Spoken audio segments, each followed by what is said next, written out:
오늘은 부흥의 성격에 대해 살펴보겠습니다. 부흥의 성격. 이제 앞으로 부흥의 열매의 결과들이라는 부분들을 하나씩 살펴가려고 합니다. 부흥의 성격입니다. 첫째, 부흥은 성령의 부어주심입니다. 무엇보다 하나님의 부흥은 성령의 부어주심입니다. 이 정의를 성격을 올바로 이해하는 게 매우 중요합니다. 자, 우선 이사야서는 이 하나님의 부흥을 하나님께서 영광으로 임하신 것이라고 표현하고 있습니다.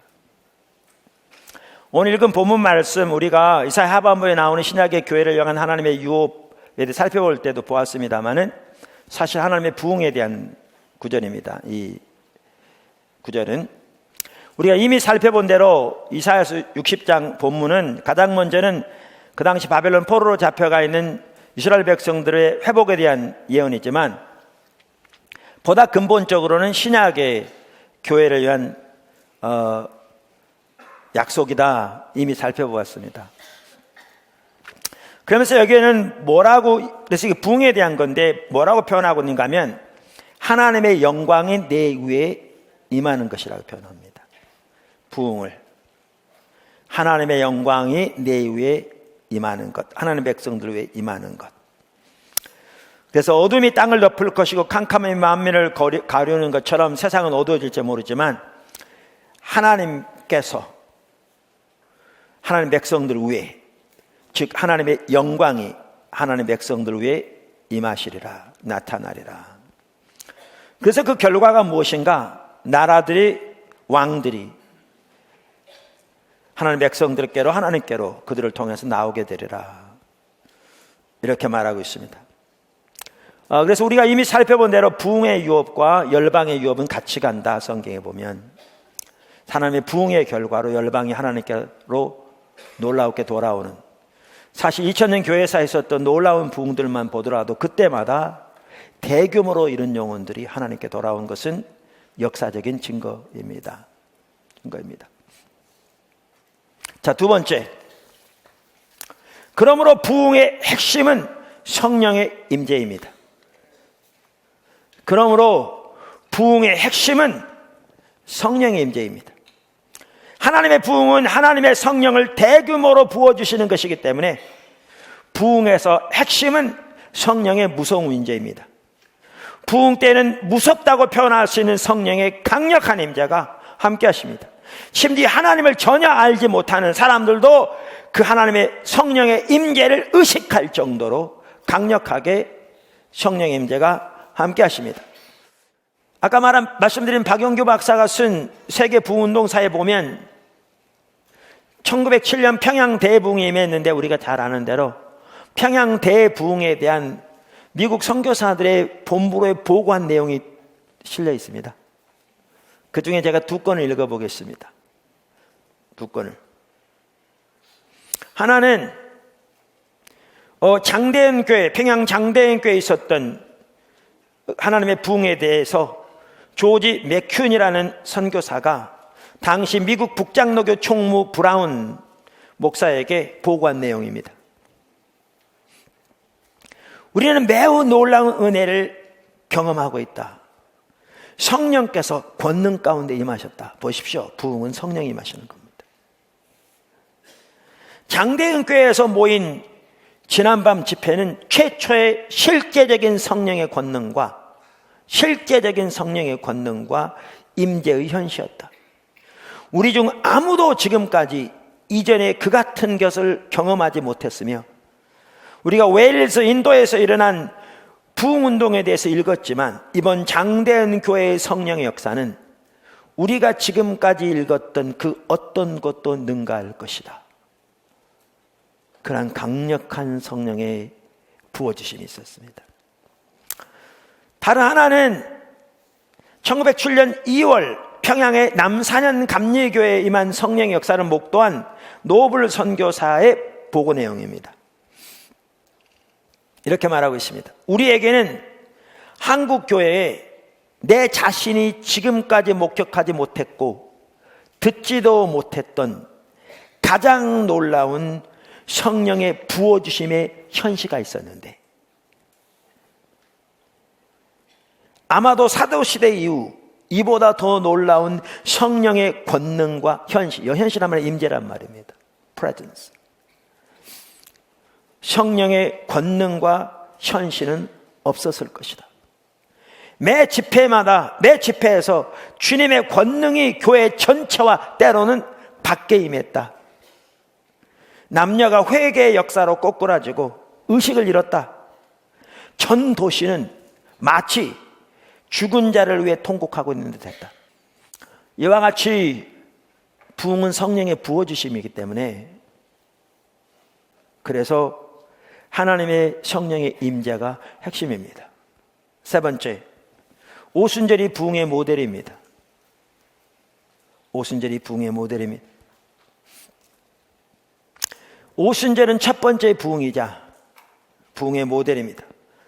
그러니까 이사야 하반부에 신약의 교회를 위한 유업이 나오면서 그 중에 하나가 놀라운 하나님의 부흥의 유업이 나와 있다. 아까 읽었던 구절들을 보시면 그게 가장 근본적으로 신약의 교회를 위한 하나님의 유업이다라고 이미 살펴봤습니다. 그런데 그 하나님의 유업이 주어진 가장 첫 번째 사건이 사실 오순절이었습니다. 그 약속이 성취된 가장 첫 번째 사건이 오순절이었습니다. 그래서 오순절은 첫 번째 부흥인 동시에 부흥의 모델이기도 합니다. 부흥의 모델이기도 합니다. 부흥을 연구하는 많은 분들이 이에 동의합니다. 아까 박용규 교수만 하더라도 동일한 책에서 이렇게 말합니다. 오순절 성령 강림은 최초의 부흥의 모델이었다, 이렇게 말합니다. 로이드 존스 목사님도 그분의 부흥 책에서 부흥은 오순절의 반복이다 라고 말합니다. 일부 목회자들과 성도들은, 우리나라에도 그런 분들이 일부 있습니다. 그런 분들은 오순절을 구속사적인 사건으로만 이해함으로써 부흥을 위한 어떠한 자리도 가지고 있지 않습니다. 가지고 있지 않습니다. 특별히 그분들에게 많은 영향을 끼친 화란의 개혁주의 신학자 아브라함 카이퍼의 영향을 받아서, 아브라함 카이퍼는 오순절 사건이 단회적인 사건임에 따라서 부흥을 사모하는 것 자체가 교리적으로 잘못된 것이라고 말했는데, 그 영향을 받은 사람들입니다. 그런데 그것은 잘못된 이해입니다. 그리고 그런 이해를 가지고는 부흥을 위한 자리가 없습니다.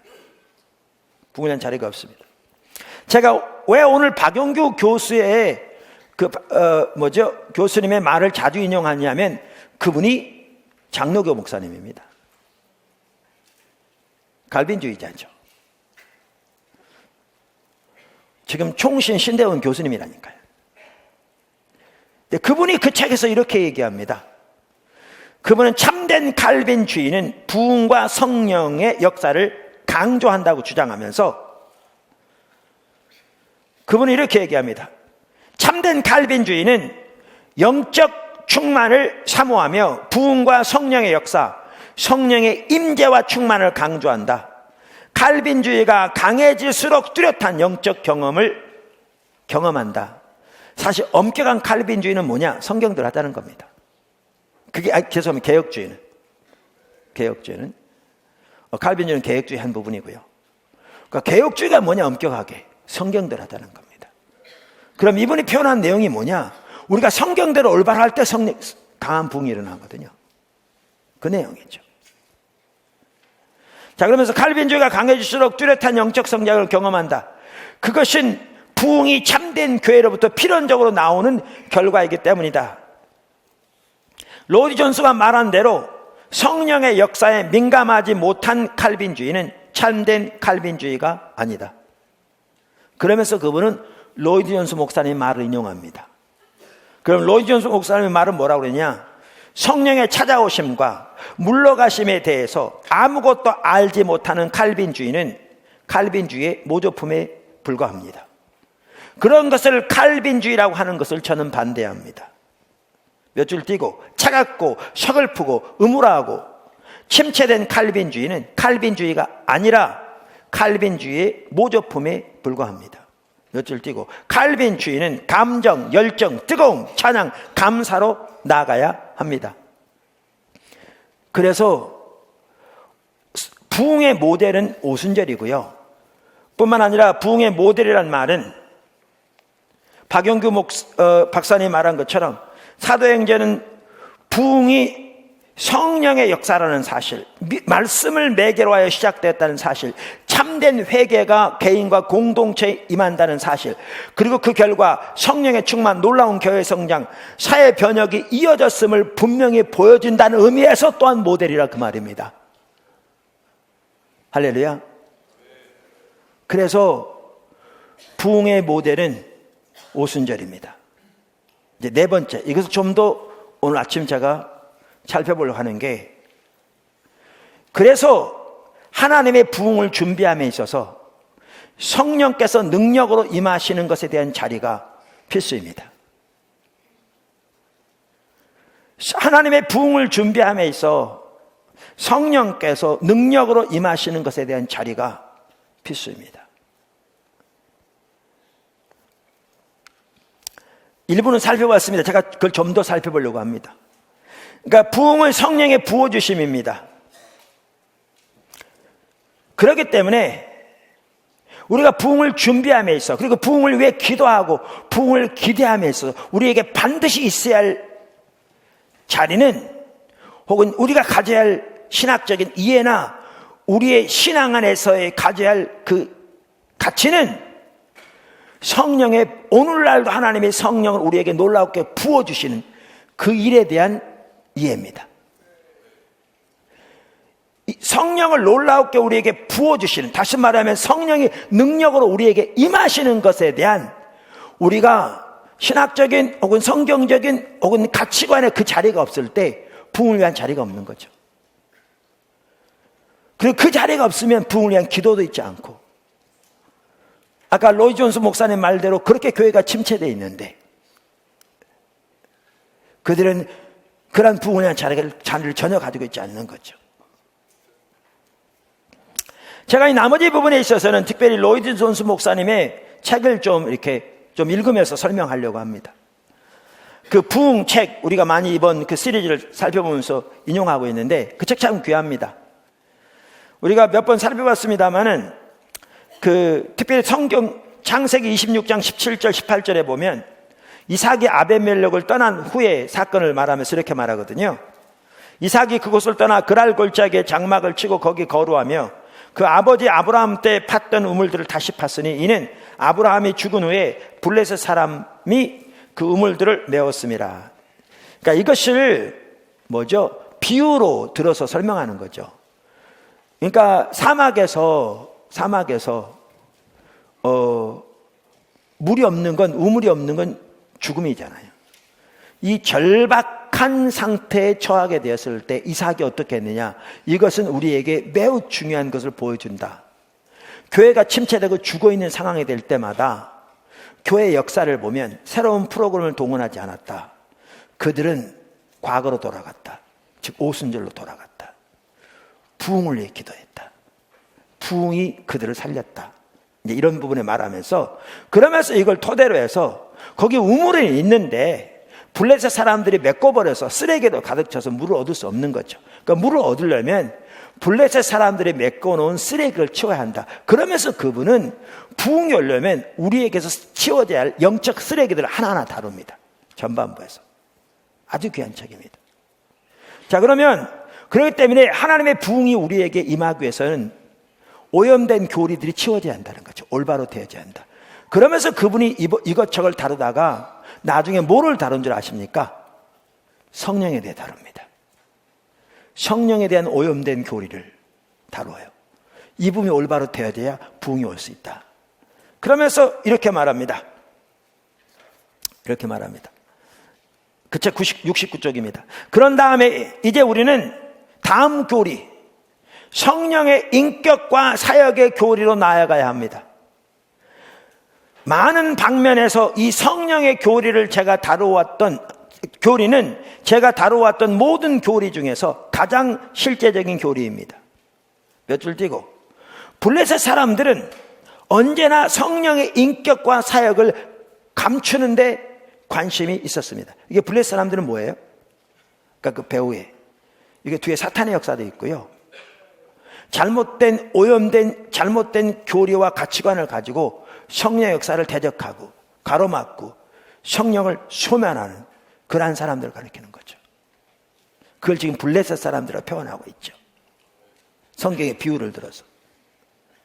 블레셋 사람들은 언제나 성령의 인격과 사역을 감추는데 관심이 있었습니다. 여러분이 좋아하는 대로 표현하자면 그들은 성령을 소멸하는데 온갖 방식을 강구하는 잘못을 범했습니다. 그러면서 이제 어떻게 사람들이 성령을 소멸할 수 있는가, 그건 하나씩 다룹니다. 그 책에서. 그러면서 하나가 뭐냐, 성령을 아예 망각하거나 무시하는 것, 성령을 소멸하는 것이다. 제가 여기 설명을 할 필요가 없습니다. 오늘 주제는 그 부분이 아니니까. 또 다른 하나는 성령을 잊지 않고 있으면서도 성령을 하나의 가마 정도로만 여기는 것. 그러니까 성령을 기껏해야 하나님의 영이신 성령을 성경을 읽을 때 우리에게 깨닫게 하시는 정도로만 이해하는 것. 이게 성령을 소멸하는 것이라는 거지. 이거를 블레셋 사람들이 하는 일이라고 표현합니다. 그러면서 이제 뭘로 나가냐면 이렇게 표현합니다. 그러나 우리는 물론 이 문제에 있어서 성령의 인격과 사역을 우리와 관련해서 모든 것 중에서 가장 중추적인 것으로 나가야 합니다. 지금 부흥과 관련해서, 우리와 관련해서 가장 중추적인 이 성령의 문제로 나가야 한다. 그러면서 그분이 제시하는 게 성령의 부어주심, 성령의 세례에 대한 겁니다. 나가야 합니다. 그것은 성령의 부어주심, 또한 성령의 세례에 대한 문제입니다. 자, 제가 과거도 몇 번 설명을 드려서 여러분 아실 텐데 다시 한번 간단히 설명하겠습니다. 자, 로이드 존스 목사님은 우리가 예수를 믿을 때 성령님이 우리 속에 오셔서 내주하신 사실을 당연히 믿고 받아들이고 강조합니다. 그런데 그분은 우리가 예수 믿은 후에라도 하나님께서 우리에게 부흥 때 임하신 것처럼 성령을 놀라우게 부어주시는 것을 믿습니다. 이것을 그분은 성령 세례라고 부릅니다. 성령 세례. 그 다음에 그분은 또 뭘 믿냐면 성경이 말한 것처럼 성령 충만을 믿습니다. 근데 그분이 말한 성령 충만은 에베소 5장에 나온 것처럼 우리가 항상 성령님의 지속적인 통치 아래 살면서 그분이 우리를 다스리는 삶으로 우리 삶 속에 성령의 열매가 맺히는 그러한 삶을 말하는 겁니다. 무슨 말 이해하시죠? 그러면서 근데 이제 한 가지 제가 설명을 거기 덧붙이면 저도 이렇게 믿습니다. 예수를 믿을 때 성령님 우리 속에 오십니다. 내주하십니다. 근데 저는 이것을 성령 세례라고 믿습니다. 이것을. 많은 분도 이렇게 믿습니다. 근데 저는 이것을 성령 세례라고 믿지만 성경에 보면 예수 믿는 우리들에게 하나님께서 성령을 강력하게 부어주신 역사가 분명히 있다고 믿습니다. 똑같이 로이드 존스 목사님처럼. 근데 저는 이거를 성령 세례라고 부르지 않고 뭘로 부르냐면 두 종류의 성령 충만이 있습니다. 우리는 사도행전을 보아도 명백하게 알 수 있습니다. 제가 쓴 책 기초성경부 3권에 이 부분이 잘 정리되어 있습니다. 얼마 전에 이 부분 살펴보게 되었고, 그래서 하나님이 성령을 능력으로 부어주시는 이 성령 충만이 있고요. 그래서 이것을 능력으로 임하신 성령 충만이라고 부릅니다. 이것을 로이드 존스 목사님은 성령 세례라고 부릅니다. 우리는 예수를 믿을 때 성령님이 우리 속에 오셔서 내주하십니다. 할렐루야. 그런데 예수 믿는 우리에게 감사하게도 하나님께 성령을 대규모로 부어준 사건이 있습니다. 여러분 보세요. 사도행전 2장에서 오순절날 성령 임했습니다. 모든 성도들 안에 성령이 거하셨습니다. 사도행전 4장에서 예루살렘 교회에 성령이 대규모로 임하셨습니다. 할렐루야. 성령이 부어졌습니다.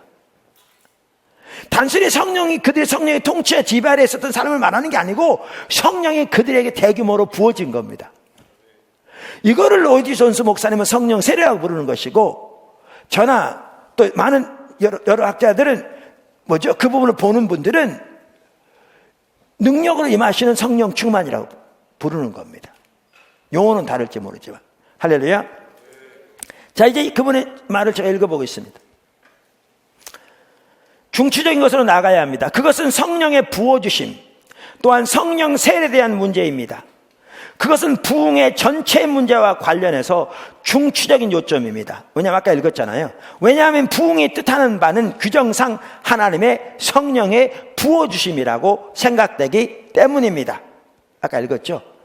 성령께서 능력 있게 한 사람이나 여러 사람들에게 동시에 임하는 것을 뜻합니다. 뭐가? 부흥이. 부흥의 이야기를 읽어보십시오. 그러면 여러분은 그것을 발견할 것입니다. 그러나 이제 물론 블레셋 사람들의 소행은 그것을 부인하거나 논박하려 할 것입니다. 이것을 왜곡시킨다는 거죠. 그래왔고, 그러면서 심지어 어떤 사람들은 이 성령의 부어주심을 뭐라고 모여버리냐? 군중 히스테리로 몰아가는 거죠. 군중 히스테리로. 여러분, 제가 어느 책에 보니까 이런 얘기 있더라고요. 웨일즈의 부흥이 임했을 때, 지금은 그게 웨일즈 부흥이었다는 걸 다 알잖아요. 하나님 엄청난 역사가 일어났죠. 웨일즈에. 그리고 그것이 인도로까지 갔고요. 그 여파로 평양 대부흥이 왔고요. 중국의 부흥이 왔고, 호주의 부흥이 왔고요. 학자들은 그 부흥의 여파로 오순절 부흥까지 임했다고 보는 그 어마어마한 부흥이 임했습니다. 그때 미국의 한 사람이 그 소식을 듣고 영국으로 간 겁니다. 그 당시 영국 가려면 비행기 없었기 때문에 대서양을 배 타고 건너가야 했습니다. 그 많은 대가를 지불하고 그 많은 시간을 들여서 갔습니다. 가서 친구를 만나서 하나님의 부흥의 소식을 듣고 왔다고 그랬더니, 그거 감정이 약한 사람들이 히스테리 반응을 일으킨다 그랬더니 그 말 듣고 돌아왔습니다. 어리석은 거죠. 이런 일들 항상 있어 왔습니다. 자, 이런 일에 대해서 언급하면서 이렇게 얘기합니다. 이 부분이 사실 오늘 살펴보려고 하는 겁니다. 그러나 성령의 역사를 히스테리로 돌리지는 않으면서도 성령을 소멸하는 똑같은 죄를 범하는 것 같은 사람들이 있습니다. 그들은 다음과 같이 논증합니다. 성령 세례는 비체험적인 것이다. 성령 세례는 거듭날 때, 곧 중생할 때 누구에게나 일어나는 일이다. 그러므로 중생한 사람은 누구나 다 성령의 세례를 받았다. 우리는 다 이 세례를 받았다. 이게 뭔 말인지 아시죠? 이렇게 믿는 사람들은 처음 예수를 믿을 때 성령을 받는 것을 성령 세례라고 부르는 거죠. 제가 그런 것처럼. 근데 이들의 문제는 뭐냐면 하나님이 성령을 부어주신 이 자리가 없는 거죠. 이 자리가 없는 거예요. 그래서 성령을 소멸하는 것이죠. 그러면서 아까 읽었던 그 논증으로 나가는 거죠. 다시 읽으면, 또는 그 논증이 다른 방식으로 묘사됩니다. 다른 방식으로. 오순절에 일어났던 일은 다시는 반복될 수 없다고 가르치면서, 그러므로 우리가 성령을 부어달라고 기도하는 것은 그릇되다고 가르칩니다. 잘못됐다고 가르칩니다. 그들은 말합니다. 오순절에 하나님께서는 당신의 성령을 교회에 부어주셨다. 성령께서 그 이후에 교회 안에 늘 계셨다. 그러므로 성령을 부어주시기를 기도하는 것은 정말 잘못된 것이다. 이런 류의 설교가 판치를 때 교회는 죽어있다고 말이죠. 그래서 어떤 사람들은요, 빈들의 마른 풀같이 시들은 나의 영혼, 갈급한 내 심령 위에 성령을 부으소서, 이런 걸 산속에 빼앗는다고 주장합니다. 이런 이해를 가지고 있는 사람들. 왜?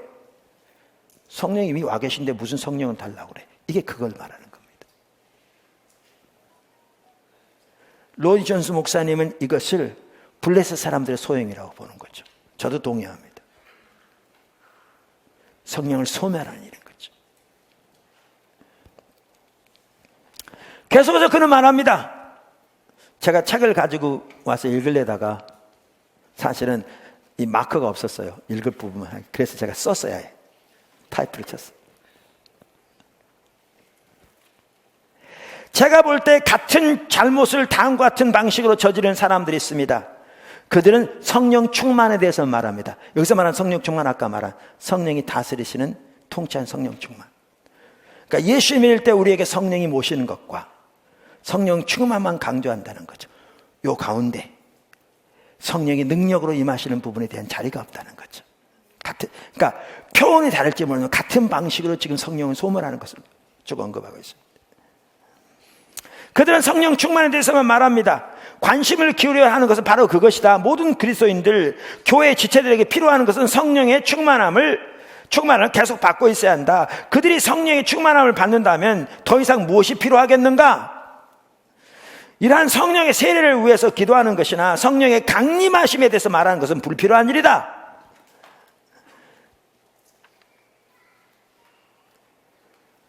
그러면서 이렇게 말합니다. 그들에 대해서, 그러한 사람들에 대해서. 그들은 부흥의 필요성을 알지 못합니다. 그들은 성령께서 교회에 갑자기 임하시는 경우를 생각지 못합니다. 여러분, 부흥은 성령이 갑자기 임하시는 겁니다.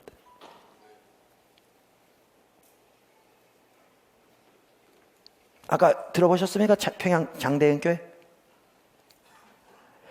다른 경우들 보시더라도 18세기 부흥의 기록들을 보십시오. 항상 그렇다고 말했죠. 그들은 성령께서 교회에 갑자기 임하시는 경우를 생각지 못합니다. 예를 들어서 오순절날 성령께서 임하셨을 뿐 아니라 그 다음 날에도 계속 성령께서 역사하신 일 같은 것을 생각하지 않습니다. 72쪽이고요. 그러면서 그분은 오늘날 우리나라에서는 없는 것 같아요. 다른 생소한 성령을 소멸하는 일을 언급하고 난 다음에 이어서 이렇게 얘기합니다.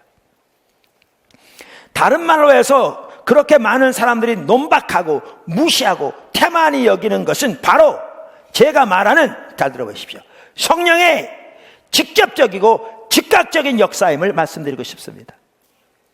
그들이 반박하는 게 뭐냐? 그들이 무시하는 게 뭐냐? 그들이 태만히 여긴 게 뭐냐? 성령의 직접적이고 즉각적인 역사를 그렇게 한다는 거죠. 제가 계속 읽어볼게요. 그들은 성령께서 말씀을 통해서만 역사하신다고 말합니다. 오늘날 그런 사람도 있습니다. 한국에. 다시 읽어볼게요. 말씀을 통해서만 역사하신다고 말합니다. 또 말씀으로 말미암아서 오는 것 외에 성령으로부터 어떠한 것도 기대하지 말아야 한다고 주장합니다. 그러니까 말씀을 읽는 중에 깨닫는 것 외에는 어떠한 방법으로 성령은 오늘날 인도하지 않는다고 주장한다는 겁니다. 그러면서 이렇게 말하죠. 제가 볼 때, 로준수 목사님 얘기입니다. 제가 볼 때 그들은 성령을 소멸하고 있습니다. 성령이 불을 끄고 있는 거죠. 부흥책 73쪽에 있습니다. 그러면서 이어서 안디옥 교회에서 성령께서 교회 리더들에게 바울과 바나바를 따로 세우라고 하셨죠. 바나바 사울을 따로 세우라고. 또 사도행전 16장에서 바울이 아시아로 가려고 할 때 성령께서 허락지 아니었다고 성경에 나와 있죠. 이런 걸 쭉 몇 가지 언급하고 난 다음에 이렇게 말합니다. 살아계시는 강력한 성령의 역사입니다. 말하자면 성령께서 직접 역사하시고 통제하시고 인도하시고 질서를 주시고 무엇을 해야 할지를 제시하셨습니다. 성령께서 그들에게 임하셨습니다. 부흥이 일어날 때는 언제나 그러했습니다. 그러나 오늘날 그것이 사람들의 생각에서 완전히 벗어난 것 같습니다. 이게 블레셋의 역사입니다. 블레셋의 역사. 제가 처음부터 부흥은 성령에 부어주십니다. 그 규정을, 그 성격을 올바로 이해하는 게 매우 중요하다. 말씀드렸던 이유가 바로 거기에 있습니다. 그래서 하나님께서 성령을 우리에게 부어주시는 이 역사에 대한 자리 없이 부흥을 위한 자리가 없습니다. 그건 성령을 소멸하는 것입니다.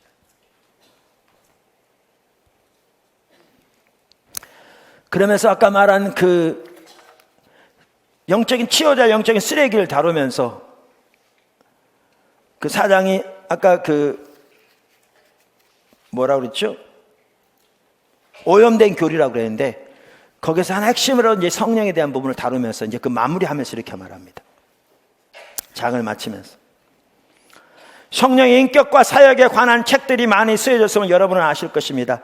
그러나 그 책들이 부흥을 전혀 언급하고 있지 않습니다.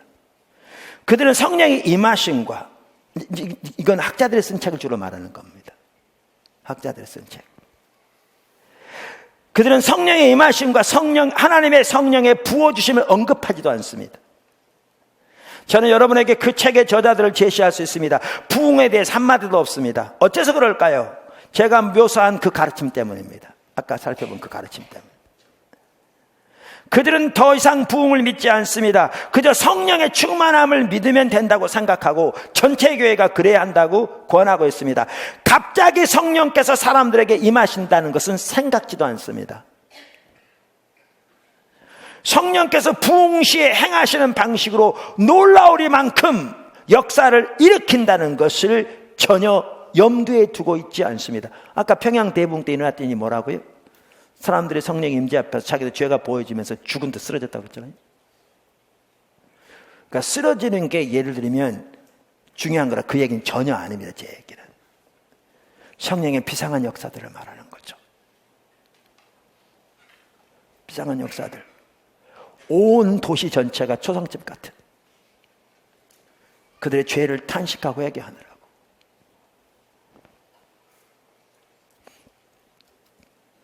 그러면서 몇 줄 두고 이렇게 말합니다. 심지어 복음주의적인 작가들마저도 부흥을 전혀 언급하고 있지 않습니다. 생각조차 못하고 있습니다. 이것은 분명히 성령을 소멸하는 일입니다.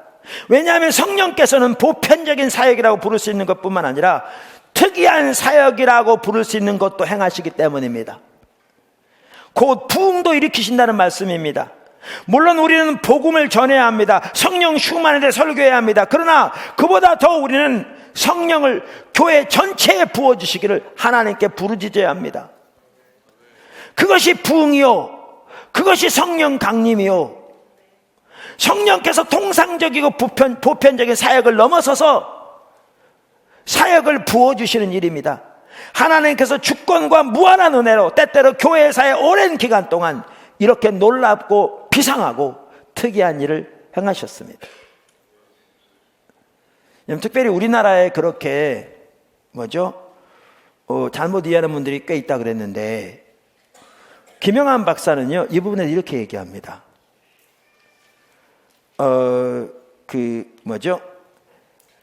신학과 교회 창간호에서 2014년에 나온 63쪽 이렇게 얘기하는데요. 한국 교회는 원래 성령의 역사를 적극적으로 환영하부터 시작했다. 그것부터 시작합니다. 제가 읽어보겠습니다.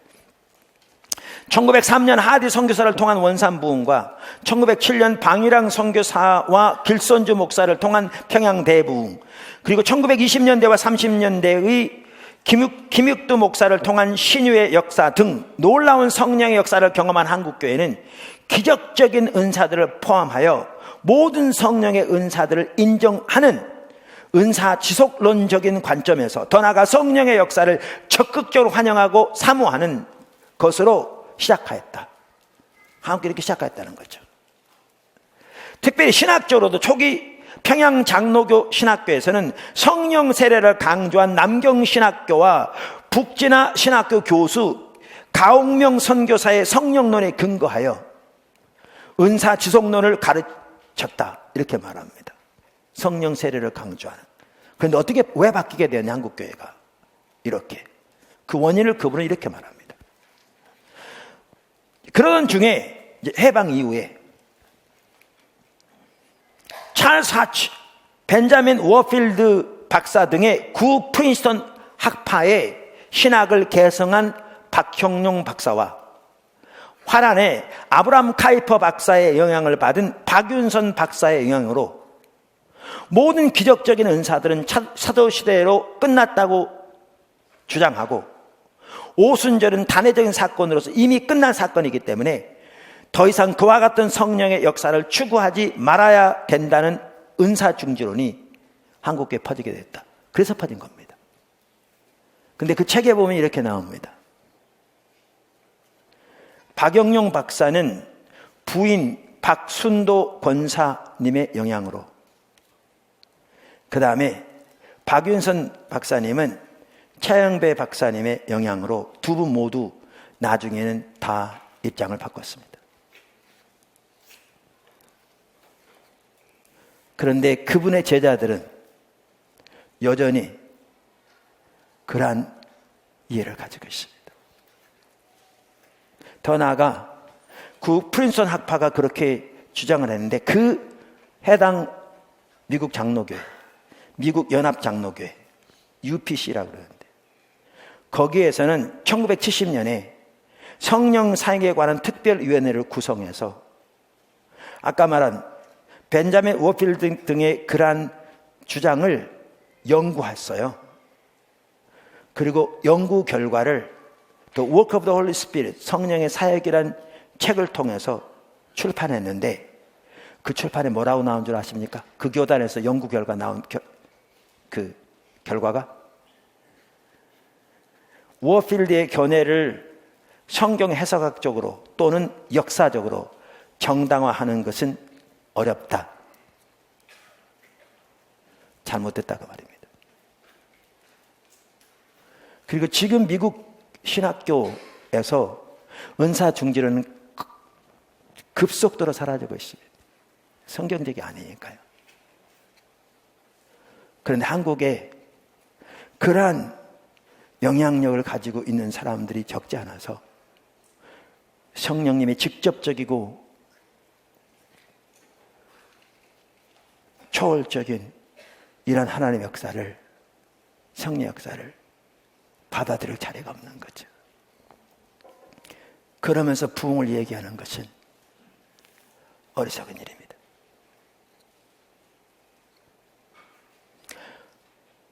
오늘은 제가 부흥의 성격을 살펴봤습니다. 부흥은 성령의 부어주심입니다.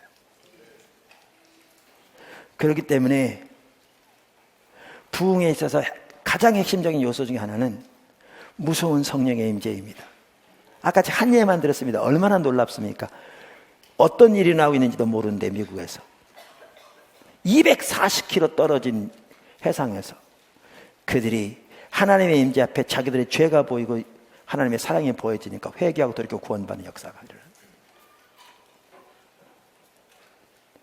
그 배뿐만 아니라 수많은 배들이 오는 과정에서 그러한 일이 일어나서 뉴욕에 도착했을 때는 수많은 사람들이 이미 거듭나 있는, 이게 부흥인데, 그래서 부흥의 모델은 오순절이고 바로 오순절날 일어났던 그 하나님의 성령을 대규모로 부으신 일들이 부흥 때마다 반복해서 일어났고 그 정확한 동일한 결과들이 나타났는데 오늘날 예수를 믿으면 성령님이 와 계시니까 모든 것이 끝났으며 그저 우리는 성령님의 통치 가운데 살아가는 것만 강조한 나머지 성령의 능력으로 임하시는 것에 대한 자리가 없어서 부흥을 위한 기도도 없을 뿐만 아니라 하나님께서 그렇게 놀라운 역사 일으키실 때 그것을 대적하고 반대하는 일도 적지 않은, 그것이 현실인 것이죠. 그래서 우리가 부흥을 이렇게 올바로 이해할 때 하나님의 부흥을 위해서 우리 가운데 반드시 세워져야 할 것이 뭐냐? 하나님이 대규모로 성령을 부어주실, 오순절적인 이해가 아니고요, 그 자리가 하나님 말씀에 기초해서 우리의 사고 속에, 우리의 가치 속에, 우리의 신학 속에 올바로 자리를 잡아야 합니다. 그렇게 성령님의 역사를 환영하고 우리 가운데 속히 강력하게 임하시도록 간구하고 기도하고 이 나라 가운데 그렇게 부흥을 임하시도록 기도하고 사모하는 저와 여러분이 되기를 주님으로 축원합니다. 그러니까 아까 광고 시간에 나눴던 그 얘기입니다. 십자가에 머물면서 주님을 따라가려면 우리의 모든 삶에서 주님이 필요하기에 말로 표현할 수 없고 글로 표현할 쓸 수 없을 만큼 주님을 사모할 뿐만 아니라 이제 하나님께서 하나님의 이름의 영광을 위해서 교회를 회복시키시고 이 땅을 치유하시고 문영혼들 하나님께 인도해 주시기 위해서 하나님의 부흥으로 우리 가운데 이 땅 가운데 강력하게 임하시도록, 다시 말하면 성령을 대규모로 부어주시도록 기도하는 것이 우리가 해야 할 일입니다.